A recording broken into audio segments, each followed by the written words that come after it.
आप स्क्रीन पर मेरे बैकग्राउंड में एक तस्वीर देख रहे होंगे। ये उत्तर प्रदेश के बाराबंकी की तस्वीर है।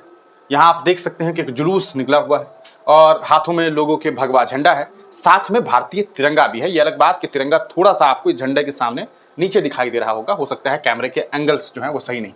पीछे आपको एक मस्जिद दिखाई दे रही है, उस मस्जिद को ढका भी गया हुआ है, आप ये देख रहे हैं। ये तस्वीर बाराबंकी की है।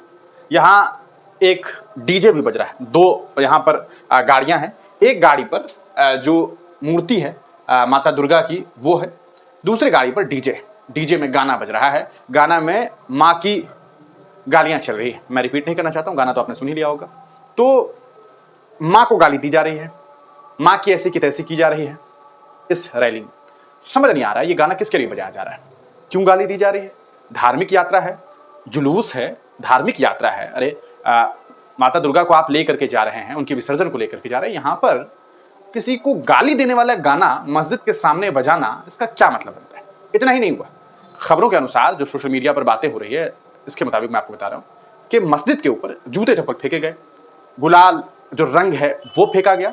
भैया आप जा रहे हैं मूर्ति विसर्जन के लिए, मस्जिद के सामने रोक करके डीजे बजाने का मतलब भी समझ नहीं आता है। फिर आप कहेंगे कि ऐसी हमारी आज़ादी को कौन छीन सकता है, मैं बजाऊं। ठीक, आपने बजा लिया, आपने बजाया, लेकिन बजाने के बाद आपने क्या किया, आपने गालियां बजाई उसमें। धार्मिक यात्रा में गाली बजाना किसी भी तरीके से सही हो सकता है। कोई भी सभ्य समाज का व्यक्ति, आप सोच लीजिए कोई 12 रबीउल अव्वल का जुलूस निकाल रहा है कोई मुसलमान, और उस जुलूस में वो डीजे पर गालियां बजाने लगे, क्या मैसेज जाएगा भाई। कभी सुना है ऐसा होता है इन्होंने कोई गाना बजा दिया हो कि उसकी माँ की ऐसी, उसके माँ की ऐसी, उसके बाप का वो फलाना ढिमकाना, कभी नहीं देखा, आज तक नहीं देखा। लेकिन यहां पर गाना बजाया जा रहा है उसकी माँ का। कितनी शर्मनाक बात है। क्यों किया जा रहा है ये, दंगे फसाद करवाने के लिए। ये जो भीड़ है ये उकसाती है लोगों को उकसाती है कि घर से निकले। और फिर क्योंकि अगर आप किसी के घर के सामने गालियां बजाएंगे तो किसी को तकलीफ हो जाएगी तो कुछ ना कुछ तो बोल देगा। फिर होता क्या है, एक भीड़ होती है, वो भीड़ उन्मादी बन जाएगी और उन्मादी बन करके आपके ऊपर चढ़ जाएगी, हालात खराब हो जाएंगे, दंगे फसादात हो जाएंगे। होता क्या है, अंत में समाज के लोग मारे जाते हैं। क्या हुआ बहराइच में, कोई नेता का बेटा मरा, किसी उद्योगपति का बेटा मरा नहीं, मरा कौन, एक गरीब घर का एक बच्चा। मुझे अफसोस है, हालांकि उसने जो गलतियां की उसके भी वीडियो सामने है। किसी मुसलमान के घर की छत पर चढ़ करके उसने हरा झंडा हटा करके भगवा झंडा स्थापित किया, खुद हाथ ऐसे करके ऐसे दिखाने की कोशिश की मानो किसी बड़े युद्ध में, दो मुल्कों का युद्ध चल रहा हो और अपने मुल्क को उसने जो है एक मुल्क को जीत लिया हो, फतह कर लिया हो और उसके बाद अपना झंडा स्थापित कर दिया। हालांकि ऐसी कोई बात नहीं थी, लेकिन भीड़ उकसा रही थी, हाँ करो करो करो, ठीक है, अच्छा कर रहे हो। अंत में क्या हुआ, दंगा फसाद हुआ, किसी ने गोली मार दी, उसकी मौत हो गई। लोग तो ये कह रहे हैं बलिदान है, बलिदान है, बलिदान है। कुछ लोग ये कह रहे हैं, उस माँ से जाके पूछो, उस बीवी से जाके पूछो जिस 4 महीने पहले शादी हुई थी, उसकी क्या गुजर रही होगी उस पर, उसके घर का चिराग बुझ गया। कितनी तकलीफदेह बात है। और फिर एक और दंगा फसाद कराने की कोशिश। इस पूरे मामले में हालांकि प्रशासन ने कार्रवाई भी की है, प्रशासन ने कार्रवाई की है। हालांकि प्रशासन उस वक्त भी ये गाना रुकवा सकती थी जब ये गाना बज रहा होगा, वो चाहती तुरंत बगैर किसी देरी के इस गाने को बंद करवा दिया जाता। इस मामले में क्या कुछ हुआ है ये हम आपको बताते हैं। बाराबंकी उत्तर प्रदेश का मामला है। दुर्गा जी की मूर्ति को जो है वो ले जाया जा रहा था आउटसाइड आ मॉस्क, मस्जिद के बाहर जो है वेयर इनएप्रोप्रिएट सॉन्ग, माँ का जो है वो गाली जो है वो बजाया जा रहा था, played on a DJ. During this incident colours यानी कि रंग, जूते चप्पल वर थ्रोन एट द मॉस्क, मस्जिद के ऊपर फेंका गया। ये कौन सा धार्मिक यात्रा निकलता है। In response authorities have arrested 3 individuals. इस पूरे मामले में ऑथोरिटीज ने 3 लोगों को गिरफ्तार किया। बधाई के पात्र हैं भैया, आपने कार्रवाई की। इंक्लूडिंग डीजे ऑपरेटर, डीजे जो ऑपरेट कर रहा था इसका नाम रवि है, एंड हिज एसोसिएट्स अभिषेक।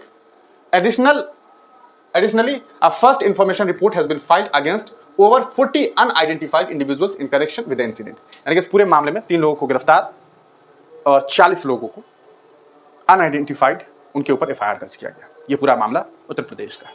इस पूरे मामले को आप किस तरह से देखते हैं। बाराबंकी में ये मामला सामने आया, क्या आपको नहीं लगता है कि ये हरकतें दंगा और फसादात करवाने के लिए की जाती है। क्यों कर रहे हैं भाई, धार्मिक यात्रा है, धार्मिक गाने हैं। प्रशासन को चाहिए, योगी आदित्यनाथ जी को चाहिए और मुझे लगता है हिंदुस्तान की हुकूमत को चाहिए, सीधे तरह से ऐलान कर दे, कोई भी गाना जिसमें आपत्तिजनक शब्दों का इस्तेमाल होता हो उस गाने पर प्रतिबंध लगा दिया जाए। धार्मिक गाना बजाइए, किसी को क्यों तकलीफ होगी, किसी को क्यों तकलीफ, लेकिन किसी की माँ की, ये तो अच्छी बात नहीं। और धार्मिक यात्राओं में ये तो नहीं बनता है। पूरे मामले को लेकर के सोशल मीडिया पर बातें चल रही है। बाराबंकी उत्तर प्रदेश, टोपी वाला जय श्री राम बोलेगा, ये भी गाना वहाँ जो है वो बज रहा था। अब सोच लीजिए, टोपी वाला जय श्री राम बोलेगा, टोपी वाला सर झुकाकर जय श्री राम बोलेगा। क्यों बोलेगा भैया? हैं?